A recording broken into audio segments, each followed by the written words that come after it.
Hey everybody, welcome back to my channel. I'm Jessie Nealand, and today we're going to be talking about the fifth and final common characteristics of the runner body image avatar. If you haven't seen the first 4 videos in this series, you can go watch them. I will include the link in the description below.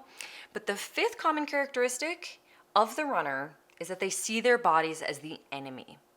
Another way of putting that is that they often feel betrayed by their body in some way, as if their body has sort of begun a war against them, which they have then waged back. So there is this constant feeling of like, I'm locked in a battle with my body for a lot of runners. And this can be for a lot of different reasons. Some of it is as simple as like, well, I was trying to lose weight, my body wouldn't let me.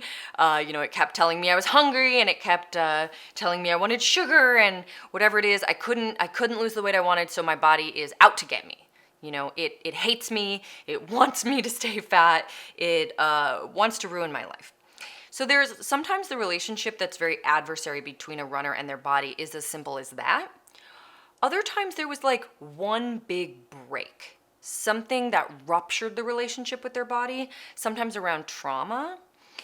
So for example, somebody who got sick out of nowhere.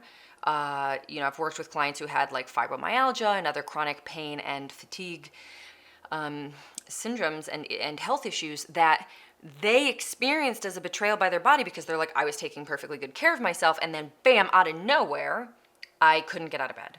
And sometimes mental health will do this too, for somebody who experienced the onset of something like depression or anxiety or bipolar disorder.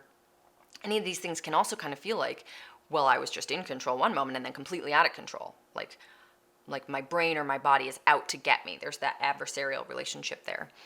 And other traumas, it's the way that they hold the story of what happened to them, where they blame themselves for something bad that happened, or they blame their bodies. So for example, I've worked with women whose partners cheated on them, and they blamed their body. They'd say, oh, he never would have cheated on me if I had looked better. So in that case, it's not directly related to their body, but they made it about their body. And so now they hold that as that was the big rupture. Like, I felt okay about how I looked before, but then, maybe he cheated on me and he told me it's because you're too fat or whatever. And now, boom, my body is the enemy. It is like threatening my marriage, So that can also happen.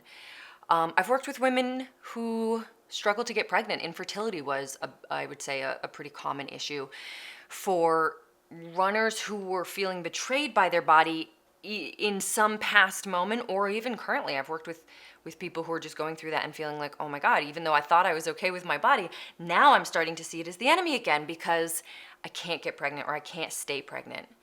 And that feels like my body hates me, or it's just a horrible body and I hate it. So there's that feeling of like, maybe you've been betrayed, or maybe it's waging war against you first.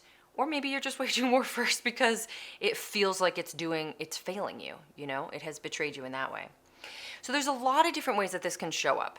But for a runner who feels this way, that there is a betrayal, that their body has some kind of, malintentions for them, that their body wants to hurt them, that their body's out to get them, there has to be a healing in that relationship in order for the runner to get towards body neutrality.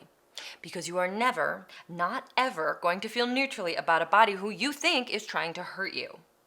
And if that means it's trying to hurt you because you're literally in pain, or if that means it's trying to hurt you because you're dealing with, relationship issues that you're blaming on your body, or if you're afraid that you will be assaulted or attacked based on your body because that happened before and you blamed it on your body, or if you are dealing with something like infertility or some other betrayal, and you're like, oh my God, this is my body's fault. There is no way you can just see that body neutrally. It has way too much power in your mind.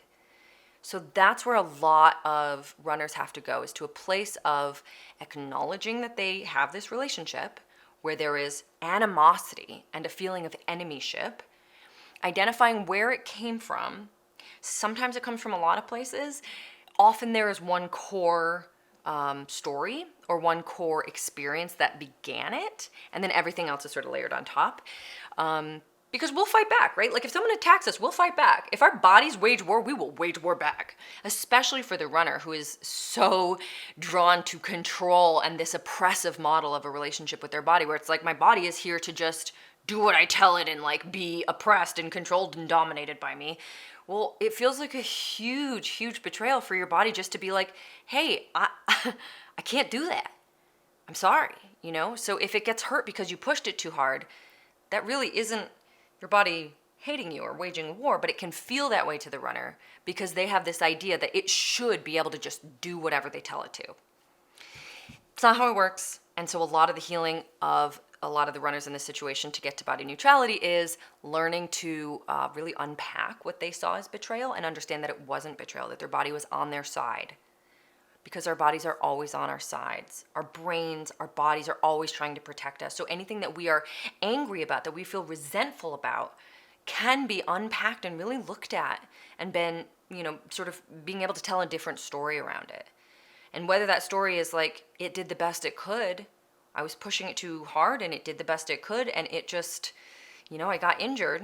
Like that's a totally different story than my stupid body who hates me is trying to get me hurt, And it changes the way you hold yourself and you hold the energy with your body.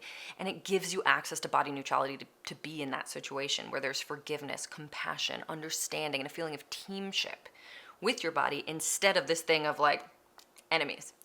So that's it. That's the last one in the runner series. Thank you so much for being here and watching it. I will be doing the final avatar that I haven't covered yet will be the self-objectifier, and I will cover that next for the 5 most common characteristics there. So thank you so much for watching, and I will see you next time.